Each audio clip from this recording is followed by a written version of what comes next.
هر سړی د دنیا په سوچ کې دی، د دین په سوچ کې هیڅوک هم نشته.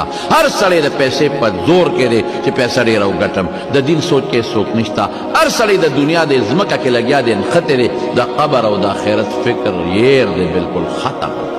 دا څونه ژوند به یې زمونږه په دې دنیا کې به تر څو مونږ جمدي پراته یو، دا مرګ به نه راځي، دا قبر به نه راځي.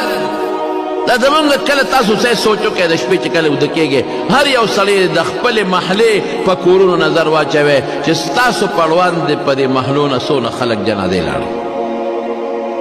وګورئ داسې کور به ما ته وښایئ چې هغې کې نه جنازه نه وتې، یو یا دوه یا درې. داسې دوستان به ستاسو، د دوستانو پلاران به او مشران به وګورئ په دې مخ د ځمکه نن هغه کم دي، داسې مونږ هم روان یو. خو هر سړی د دنیا په سوچ کې دی، د دین په سوچ کې هیڅوک هم نشته. هر سړی د پیسې په زور کې دی چې پیسه ډېره وګټم، د دین سوچ کې هیڅوک نشته. هر سړی د دنیا د ځمکه کې لګیا دی نښتی دی، د قبر او د آخرت فکر یېر دی بلکل ختم.